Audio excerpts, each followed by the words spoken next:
आप कह रहे हैं कि पीटीआई वाले भाग जाते हैं, तो ये जो पीटीआई के रहनुमाओं की जेआईटी में पेशियां लगी हुई हैं आजकल, इस सब का मकसद क्या है? क्या कोई फिर हम एक्सपेक्ट करें कि कोई आने वाले दिनों में गिरफ्तारियां होंगी, बड़ी गिरफ्तारियां होंगी इस वजह से पीटीआई साइड? नहीं, गिरफ्तारियां बिल्कुल आप एक्सपेक्ट ना करें, ना कोई गवर्नमेंट का इस किस्म का कोई इरादा है।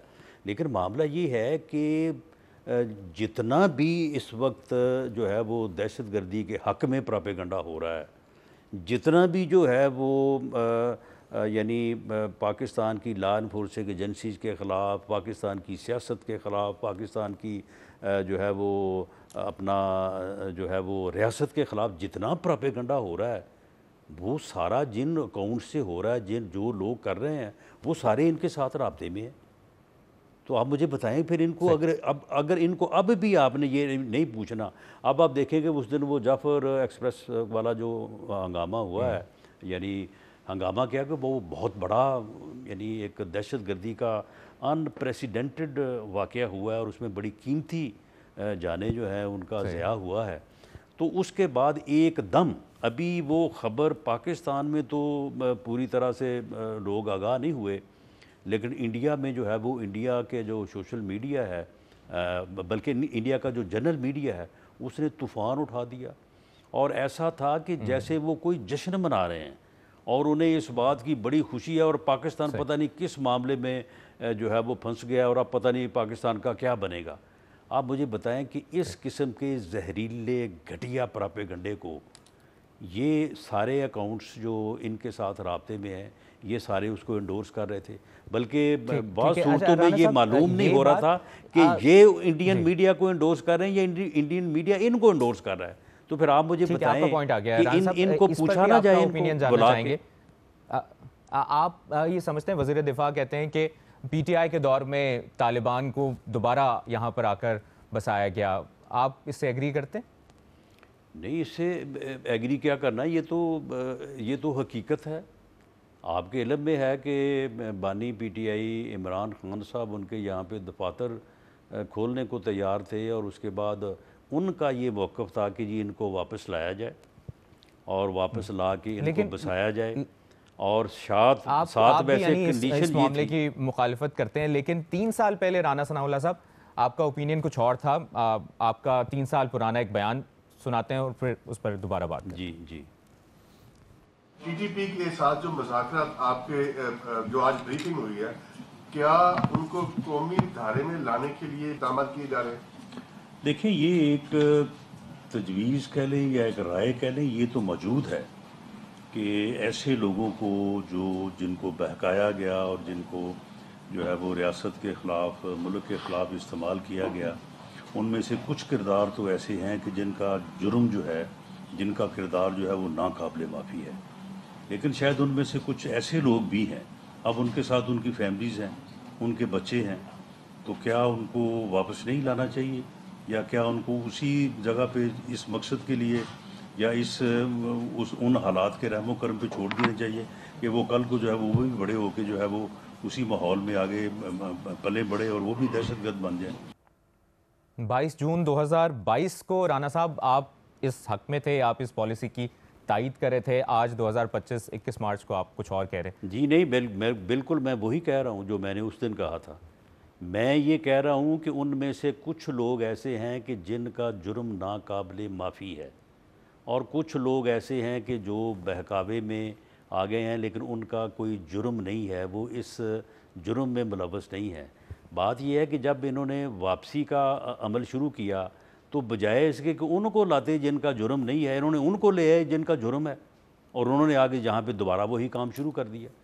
यानी मामला तो यहाँ से बिगड़ा है ना। अगर वो वापस आके वो हथियार अपने रख दें और इस मुल्क के आइन और कानून के मुताबिक इस मुल्क का हिस्सा बने, इस मुल्क में ज़िंदगी बसर करें, तो बिल्कुल वेलकम है। हमें जो है वो इस बात से तो कोई इनकार ही नहीं है। लेकिन अगर वो आके दोबारा दहशतगर्दी करें, दोबारा जो है वो यहाँ पे लोगों को यरगमाल बनाएं, ये दोबारा यहाँ पे लोगों को जो है वो कत्ल करें, उनको शहीद करें। तो राना साहब, आपको फिर कुछ आप मुझे याद बताएं है कि वो उसकी तफसील अगर आप शेयर कर सकें, कितने लोग वापस आए थे, कितनों को फिर दोबारा गिरफ्तार किया गया, कितने बेगुनाह साबित हुए थे? देखें कुछ याद है? देखें उस वक्त जो जिस ब्रीफिंग का ये आपने मेरा बयान सुनाया है, उस वक्त जो वहाँ पे ब्रीफिंग हुई थी, उस ब्रीफिंग में ये कहा गया था कि जी उनमें से कुछ लोग तो ऐसे हैं कि जो ना इस बात से बाज आ सकते हैं, ना उनका जुर्म जो है वो काबिल माफ़ी है, लेकिन उनकी तादाद जो है वो कुछ 6-7 हज़ार है। बाकी वहाँ पे उनकी बीवियाँ हैं, उनके छोटे बच्चे हैं, फिर कुछ ऐसे लोग हैं कि जो इस तरह से चले गए हैं, लेकिन ना उन्होंने कभी दहशतगर्दी की है, ना वो दहशतगर्दी का हिस्सा है, ना उनका वो जुर्म है। तो वो लोग जो हैं उनको अगर वापस आने दिया जाए और वो आके इस मुल्क के आइन और कानून के तहत इस मुल्क मुआशरे का हिस्सा बने, तो हमें जो है वो ये करना चाहिए। तो मामला ये है कि अब वहाँ पे जब वापस लाए हैं, तो ये उन्हीं को ले आए हैं वो जो 6-7 हज़ार थे जो जिनका जुर्म नाकाबिले माफ़ी था, उन्होंने आगे यहाँ पे जुर्म का दोबारा आगाज़ कर दिया है।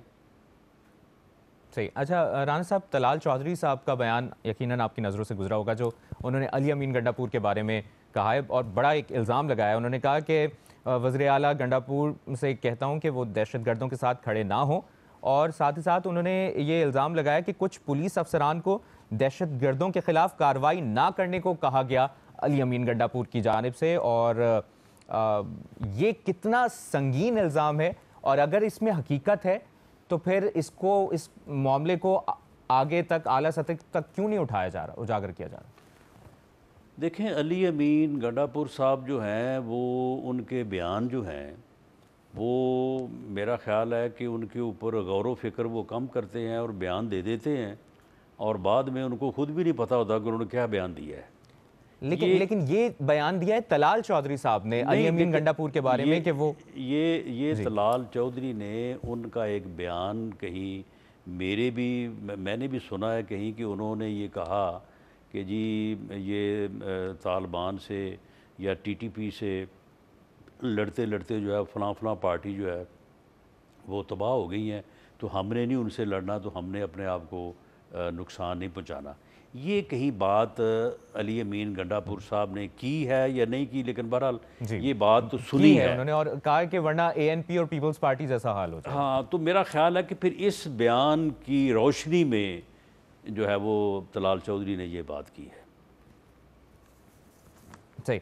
अच्छा सर, एक राना साहब, ये जो मामला है फरहान मलिक साहब की गिरफ्तारी का, उस पर भी आपकी राय जानना चाहेंगे। पैका एक्ट जब आ रहा था तो सहाफ़ियों ने अपने खदशात का इजहार किया था, और ये जो गिरफ्तारी अमल में लाई गई है फरहान मलिक की, उसके बाद तो पैका एक्ट के मामले में जो सहाफ़ियों के खदशात थे वो तो आपने फिर दुरुस्त साबित कर दी। नहीं, देखें, सहाफ़ियों के ख़तरात ये थे या ये हैं कि जी इसको मिसयूज़ किया जाएगा। अब देखें, जो फरहान मलिक साहब के ऊपर इल्ज़ाम है, अगर तो वो दुरुस्त साबित होता है तो फिर हम सहाफ़ी भाइयों से भी ये गुजारिश करेंगे कि जनाब इस हद तक तो किसी को इजाज़त नहीं होनी चाहिए ना। देखें, पाकिस्तान है तो फिर हम सब हैं, सहाफ़ी भी हैं, एडवाइज़र भी हैं, माना सियासतदान भी हैं, ऑफिसर भी हैं, लेकिन अगर खुदा न खास्ता अगर पाकिस्तान को नुकसान पहुंचता है तो जो मुल्क टूटे हैं जाके वहाँ पे हाल तो देखें, लोगों का हाल क्या हुआ है, लोगों का हश्र क्या हुआ है। बेवतनी जो है ये कितनी बड़ी जो है ये सज़ा है दुनिया के ऊपर।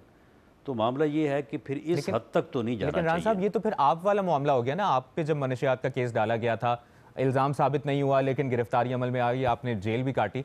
फिर अगर ये बेहतर ना होता कि इल्ज़ाम साबित हो जाए उसके बाद गिरफ्तारी हो? ये तो फिर वही होगा कि इल्ज़ाम लगा और गिरफ्तारियाँ नहीं। लेकिन वो देखें ना, अगर तो फरहान मलिक साहब को अदालत में पेश नहीं करते, उनके ऊपर मुकदमा जो इल्ज़ाम है वो अदालत में नहीं देते, और अदालत जो है वो फरहान मलिक साहब अगर ज़मानत करवानी चाहें या इवन अदालत अगर उस केस को डिस्चार्ज करना चाहे तो वो कानून और आइन में उसे हक़ हासिल नहीं है, तो फिर तो बात है। लेकिन मामला ये है कि अगर मेरे ख़िलाफ़ मंशियात का केस बना था तो मैंने उसके बाद कोई पाकिस्तान के ख़िलाफ़ तो मैंने कोई जो है ना वो इल्ज़ाम नहीं धर दिया था। तो मामला ये है कि हमें थोड़ा सा इस बात का ख्याल करना चाहिए, हमें किसी ऐसी एक्टिविटी में जो रियासत के ख़िलाफ़ है उसमें हमें जो है वो हिस्सादार नहीं बनना चाहिए। लेकिन बहरहाल मैं अभी भी समझता हूँ कि फरहान मलिक साहब के ऊपर जो इल्ज़ाम है, अल्लाह करे कि ये दुरुस्त ना हो, उन्हें ये मौका मिलेगा, वो जब अदालत में पेश हो वो अपना मौक़िफ़ दें और अदालत उनकी ज़मानत भी ले और उसके बाद अगर वो बेकसूर हैं तो उनको इंसाफ फराहम किया जाए। ठीक है।